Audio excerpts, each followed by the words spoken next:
Hello friends, welcome to my channel.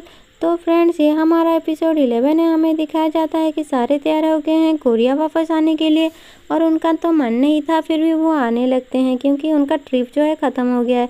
तो गोन कहता है मैंने आपके लिए प्रेजेंट तैयार किया है, और बोलता है चलो गो हार्ड बोलता है, और वह सभी वो उसे रिपीट करते हैं कि वी गो हार्ड, और एक्शन करने लगते हैं। उसके बाद हमें दिखाया जाता है वो लोग प्लेन में आते हैं और सभी बिजनेस क्लास में आ गए हैं, और ये उनका पहली बार होता है। तो वो लोग काफ़ी ज़्यादा एक्साइटेड होते हैं, और यहाँ पे हमारी सारंग और गोन एक साथ बैठे होते हैं। तो हमारी सारंग उसे थैंक्स बोल रही होती है।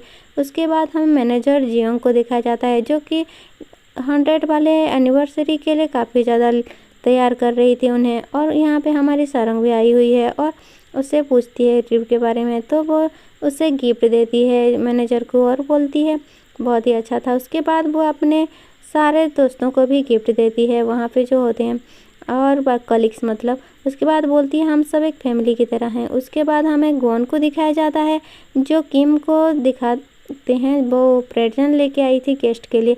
तो बोलता है ऐसा प्रेजेंट हमारे एम्प्लॉय के लिए भी तैयार करो जैसे कि उन्हें पसंद आए बोलता है। उसके बाद वो भी हाँ बोलती है। तो हमें यहाँ पे दिखाया जाता है फिर से कि गोन जो है वो सारंग के काम की जगह पहुँच गया है और वहीं पे अपना काम कर रहा है। तो उससे पहले पूछती है सारंग आप क्या लेंगे। तो बोलता है मैं तो कुछ भी नहीं लूँगा, मैं बस तुम्हारे लिए आया हूँ, तो काम ख़त्म करके साथ में चलते हैं। तो सारंग जो है उससे तभी मना करती है क्योंकि हम साथ में जाएंगे तो सभी लोग गॉसिप करने लगेंगे। उसके बाद वहाँ पे संसिका जाता है और गुंज को बोलता है कि आपको चेयरमैन ढूंढ रहे हैं। उसके बाद वो लोग जाने लगते हैं। उसके बाद वो बोलता है क्या फाइनल हो गया लिस्ट, गेस्ट की लिस्ट। तो वो 5 साल पहले की लिस्ट दिखाता है, लेकिन गोन कहता है हम इन्हें नहीं बुलाने वाले। उसके बाद सांसिक बोलता है क्या हम के-पॉप आइडल को बुला लें। तो बोलता है तुम्हारा बकवास तुम अपने पास रखो बोल के वहाँ से चला जाता है गोन जो है। उसके बाद हमें दिखाया जाता है गोन को वो जाके किचन में मिलता है और वहाँ पे बहुत सारा डिश टेस्ट करता है। उसके बाद वो वहाँ पे डिश में कुछ और ऐड करता है। उसके बाद हमें दूसरी तरफ प्योंगा को दिखाया जाता है, उसकी फ़्लाइट लैंड कर चुकी है और वहाँ पे वो कमीना वाला कैप्टन भी उसके पास आता है और बोलता है क्या तुम फिर से तुम्हें प्रमोशन नहीं मिला, चलो तुम्हें ड्रिंक करवाता हूँ, लेकिन वो मना करती है। उसके बाद वो जाके उसके मैनेजर को बोलता है, तो उसकी मैनेजर सबको बोलती है चलो। पर यहाँ पे हमारा जो रोहन है उससे कहता है कि हमारा प्योंगा के साथ कुछ प्लान है और हम नहीं आ सकते बोलता है, और उसे प्योंगा को अपने साथ चलने के लिए बोलता है। उसके बाद प्योंगा भी उन सबको बाय बोल के वहाँ से चली जाती है और सबकी आंखें तो फटकी फटी रह जाती है। उसके बाद वो दोनों जो है एक रेस्टोरेंट पे जाते हैं और वहाँ पे जो रोहन है वो बोलता है वैसे भी हम दोनों बैंकॉक में ज़्यादा टाइम स्पेंड नहीं कर पाए, इसी वजह से मैं चाहता था कि आज तुम मेरे साथ यहाँ पे आओ। तो ये बोल रहा होता है, तभी प्योंगा उससे पूछती है क्या क्या बाई चांस तुम मुझसे पसंद करने लगे हो मुझे। तो वो बोलता है हाँ बोलता है। तो वो बोलती है मैं अभी तुम्हारी फीलिंग्स एक्सेप्ट नहीं कर सकती। तो बोलता है मैं जानता हूँ, लेकिन तुम्हें अपना टाइम लेना चाहिए बोलता है, मैं तुम्हें कुछ नहीं बोलूँगा बोलता है। उसके बाद हमें गोन को दिखाया जाता है जो डोरमैन के साथ उसे हम बात करने के लिए उन्हें बुलाते हैं, और वो जैसे ही वहाँ पे आते हैं तो वो उनसे कुछ गेस्ट की इन्फॉर्मेशन मांगता है जो कि वहाँ पे काम करते हैं। यहाँ पे हमारी सारंग भी उनके साथ है। तो वो बोलते हैं मैं तुम्हारे हेल्प कर ठीक है करूँगा बोलते हैं। उसके बाद हमें दिखाया जाता है कि सारे एम्प्लॉय जो हैं वो होटल की प्रेजेंटेशन के लिए रिहर्सल कर रहे होते हैं कि किस तरह से वो लोगों को सर्व करेंगे। उसके बाद हमें सारंग को दिखाया जाता है जो बस स्टॉप पे खड़ी हुई थी। तभी वहाँ पे पीछे से हमारा गोन आता है और वैसे भी पीछे से ऐसे हक करने वाला था, तभी वो उसे मार देती है और तभी पीछे मुड़ के देखती है तो वो गोन होता है। वैसे वो सॉरी बोलती है और बहुत ज़्यादा लगी क्या बोलती है। तो वो बोलते हैं तुम पीछे से ऐसे हक कर सकते हो। तो बोलता है क्या तुम बचपन में बॉक्सिंग सीख रही थी, तुमने इतना ज़ोर से मारा। तो बोलती है हाँ मैं बचपन में हमेशा से बॉक्सिंग सीख रही थी और मैं मिस नहीं करती थी। तो वो उसके पास आता है, कहता है बहुत ज़्यादा दुख रहा है। तो बोलती है कि हम हॉस्पिटल चलें, लेकिन वो तो बहाना लगा रहा था। और फिर वो पास आके बोलता है कि मेरा एनर्जी ख़त्म हो गया है, मुझे रिचार्ज कर दो बोलता है, और उसके गाल दिखाता है और कहता है उसे किस करने के लिए। तो पहले वो इधर उधर देखती है, उसके बाद किस करती है। तो कहता है अब तो 1% हुआ है। उसके बाद वो बार बार करती है। उसके बाद वो पीछे से अपने लिप्स ले आता है और वो दोनों को लिप किस हो जाता है। उसके बाद कहता है अभी मैं फुल रिचार्ज हो गया हूँ बोलता है और सारंग तो हंसने लगती है। वैसे काफ़ी फ़नी था। उसके बाद वो देख देती है कि रोड की तरफ से उसके कलीग आ रहे होते हैं, तभी वो एक बस में चढ़ जाते हैं और गलती से, और वो बहुत ज़्यादा शॉक हो जाते हैं क्योंकि ये बस भी उन्हीं की होती है, मतलब उनकी कलीग की होती है, स्टाफ की। तभी वो वहाँ पे सारंग का अचानक से ये आइडिया आता है और वो बहुत ही अच्छे स्मार्ट तरीके से सब कुछ हैंडल कर लेती है और वहाँ से वो दोनों निकल जाते हैं। और जैसे ही निकल जाते हैं कहती है मुझे से जान छोटी कह के बहुत ही ज़्यादा हल्का फील करते हैं। और उसके बाद गुवन के साथ एक जगह पे जाते हैं और वहाँ पे वो दोनों उसी बात को सोच सोच के बहुत ही ज़्यादा हंस रहे होते हैं। और उसके बाद बोलती है हम कैसी भागे बोल रही होती है। उसके बाद बोलती है तुम्हें ये जगह कैसे पता चली। तो गुवन बोलता है वैसे भी हम बैंकॉक में थे तभी मुझे तुम्हारे साथ वो टेम्पल याद आता और वहाँ पे की मूनलाइट याद थी, इसीलिए हम यहाँ लेके आए तुम्हें। उसके बाद वो दोनों वॉक पे चलते हैं। उसके बाद जा रहे होते हैं तभी हमारी सारंग जो है वो पूछती है उसे क्या तुमने उनसे डोरमैन से अपनी मॉम के बारे में पूछा। तो वो बोलता है नहीं मैंने नहीं पूछा क्योंकि मैं अभी उस बारे में नहीं सोच रहा हूँ बोलता है। और हमें दिखाया जाता है दूसरी तरफ दादी को। जैसे ही दादी घर आती है मार्केट से तभी उसे कुछ आवाज़ आती है और पीछे से वो जाती है और एक बर्तन से उससे मार देती है उस लड़की को, और वो और कोई नहीं बल्कि हमारा गुवन होता है। और वैसे ही आता है और वो दादी बोलती है तुम उसे बिना बताए यहाँ कैसे आ सकती हो चोरों की तरह। तो बोलता है मुझे बस पाइप टूट गई थी तो मैं तो बस फिक्स कर रहा था बोलता है। उसके बाद उसने बहुत सारे गिफ्ट लाया था और देता है, दादी को गिफ्ट देता है, एक स्कार्फ होता है। तो वो दादी को पहना देता है और बोलता है देखो दादी तुम बहुत ही ज़्यादा प्रिटी लग रही हो।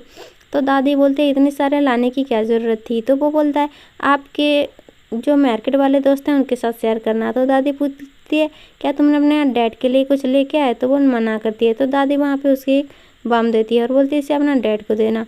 तभी वो बताती है कि सारंग बचपन से ही अपने मम के साथ रहना चाहती थी, लेकिन उसके मम के जाने के बाद उसने कभी मुझसे कुछ भी तंग नहीं किया। तुम बोलता है तुम मुझसे अच्छे से बात करना। तभी हमें दूसरी तरफ दिखाया जाता है सारंग को जो कि डोरमैन के पास आती है और वो गुवन की मॉम के बारे में पूछती है। तो बोलते हैं मुझे तो नहीं पता लेकिन मेरे एक फ्रेंड को पता है, मैं तुम्हें बताता हूँ। तो उसके बाद वो उनके फ्रेंड को मिलने के लिए आती है, लेकिन जो सखी सारंग के साथ वो अच्छे से बात नहीं करती। उसके बाद हमें चेयरमैन को दिखाया जाता है जो बैठे होते हैं वहाँ पे, जो उसकी दीदी होती है गुवन की वो उनसे बात कर रही होती है। और दूसरी तरफ हमें दिखाया जाता है उस चेयरमैन को जो कि घर पे हैं और वो वहाँ पे गुवन आता है और उन्हें पूछता है कि क्या आपका क्या ड्रीम था। तभी बोलते हैं मैंने जो ड्रीम देखा था मैं उसे पूरा नहीं कर पाया और मैं एम्प्लॉई और गेस्ट को एक साथ खुश जैसे चाहता था वैसे कर नहीं पाया, लेकिन मैं अपने होटल को प्रोटेक्ट करूँगा बोलता है। और तभी वहाँ पे गुवन जो है उसे एक बाम देता है और वही बाम देता है और कहता है कि अगर आपको कहीं पेन हो तो इसे लगा लेना कहता है और वहाँ से चला जाता है। तो चेयरमैन तो बस उसे देखने ही लगते हैं, शायद वो पहली बार था। उसके बाद हमें नेक्स्ट डे के दिखाया जाता है कि सारे लोग तैयारी कर रहे हैं और ये संसिक जो है काफ़ी ज़्यादा नर्वस है आज। तभी गुवन बोलता है बस नर्वस मत हो बोलता है और वहाँ से निकल जाता है। सारे गेस्ट आने लगे हैं इवेंट के लिए और यहाँ पे देखा जाता है हमारा गुवन जो है वो तो आज का होस्ट होता है और वो भी एंट्री मारता है। उसके बाद पहले तो वो वहाँ पे चेयरमैन को स्पीच देने के लिए बुलाता है और उसके स्पीच से काफ़ी ज़्यादा खुश हो जाते हैं सारे एम्प्लॉय। उसके बाद हमारे यहाँ पे जो चेयरमैन है उनका स्पीच दिखाया जाता है, काफ़ी ज़्यादा फ़नी था और काफ़ी सभी लोग हंसते हैं। उसके बाद हमें दिखाया जाता है हमारे सारंग भी है यहाँ पे जो कोई गेस्ट को अटेंड करने वाली थी उसको आती है। उसके बाद जो गुवन है वो मिस्टर चोई को बुलाते हैं जो कि उसके डैड यहाँ पे काम करते थे शायद। उसके बाद वो उसे स्पॉटलाइट पे आते हैं और उसे आते ही वो बोलते हैं कि थैंक यू बोलते हैं और गुवन बोलता है आप यहाँ आने के लिए शुक्रिया बोलता है। उसके बाद वो बातें करते हैं। उसके बाद अपना इंट्रो देते हैं और बोलते हैं शायद मुझे तो नहीं पता यहाँ क्यों आया हूँ, लेकिन शायद मेरे पापा यहाँ के मेंबर थे, इसी वजह से मैं यहाँ बचपन में आता था और यहाँ के CEO बहुत ही अच्छे थे बोलता है।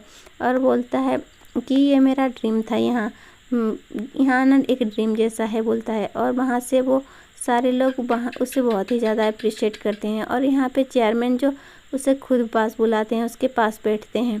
उसके बाद गुवन जो है कहता है हमारे सबसे बड़े वीआईपी अभी आने वाले हैं बोलता है। उसके बाद हमें दिखाया जाता है कि वहाँ पे जो वर्कर होते हैं मतलब एम्प्लॉय होते हैं उन्हें बुलाते हैं और वो वहाँ पे आते हैं और थोड़ा सा स्पीच देते हैं और वो अपना जो टाइम है वो उन्हें शेयर करते हैं कि किस तरह से वो यहाँ पे काम करना के लिए आए थे इसे। और ये सारे बहुत ही ज़्यादा एम्प्लॉय उन्हें सुन के बहुत ही खुश होते हैं और सभी अप्रिशिएट करते हैं उन्हें। उसके बाद हमें दिखाया जाता है कि गोन की दीदी जिन्हें लाई थी गेस्ट बना के, उनका तो टाइम ही नहीं आता, तो वो वहाँ से गुस्से से वहाँ से निकल के चले जाते हैं। उसके बाद हम ये गोन का सक्सेस हो जाता है क्योंकि उसने अच्छा काम किया और ये सारंग भी उसे अप्रिशिएट करती है दूर से ही। उसके बाद हमें दिखाया जाता है चेयरमैन को, जो कि गोन की मॉम की प्रोजेक्ट को हाथ में पकड़ के देख रहे होते हैं क्योंकि उन्होंने ही ऐसा होटल बनाने का सजेशन किया था शायद। उसके बाद वो फ्लैशबैक में याद कर रहे होते हैं, तभी वहाँ पे जो सारंग की दीदी आ जाती है और बोलती है आपने ऐसा क्यों किया और आपको ऐसा नहीं करना चाहिए था क्योंकि किंग ग्रुप सिर्फ आपका नहीं है, बोलती है और वहाँ से चली जाती है। उसके बाद हमें गोन को दिखाया जाता है कि जो उसके गेस्ट के साथ एंजॉय कर रहा होता है, तभी वो सारंग के पास जाता है और सारंग पूछती है क्या तुम इस संडे फ्री हो, मेरे घर आओगे, क्योंकि प्रियंका संडे को घर में नहीं होगी बोलती है। तो यहाँ पे गोन का तो मज़ा है, वो बोलता है हाँ मैं ज़रूर आऊँगा बोलता है। उसके बाद हमें संडे को दिखाया जाता है जो सारंग है वो बहुत ही ज़्यादा फूड प्रेजेंट कर रही थी। उसके बाद वहाँ पे गोन आता है बुके लेके और काफ़ी ज़्यादा खुश थे वो दोनों। उसके बाद वो दोनों डिनर के लिए बैठते हैं और वो दोनों एक दूसरे को तो खिलाने ही लगते हैं क्योंकि ये उनका तो हैप्पी वाला मोमेंट है ना। और गोन को यहाँ पे खाना जो है बहुत ही अच्छा लगता है। उसके बाद वो लोग बैठे होते हैं तो सारंग पूछती है तुम्हें अच्छा लगा, तो बोलता है मुझे बहुत अच्छा लगा, तो बोलती है मैं नेक्स्ट टाइम भी तुम्हारे लिए ज़रूर प्रिपेयर करूँगी। उसके बाद वो दोनों ड्रिंक ख़त्म होने के लिए वो लोग जाने लगते हैं तो गोन उसे गोद में उठा लेता है और वो दोनों जा रहे होते हैं। तो वो पूछती है क्या तुम और भी ड्रिंक करने वाली हो, तो सारंग बोलती है क्यों नहीं करूँ, तभी वो उसे किस कर देता है और किस कर रहे होते हैं वो दोनों। तो तभी पीछे से कुछ आवाज़ आती है और जैसे ही आवाज़ आती है वो लोग पीछे मुड़ के देखते हैं और वो दोनों शॉक हो जाते हैं। तो फ्रेंड्स वो लोग क्यों शॉक हो गए ये हमें नेक्स्ट एपिसोड में पता चलेगा। तो नेक्स्ट एपिसोड के लिए फिर मिलेंगे।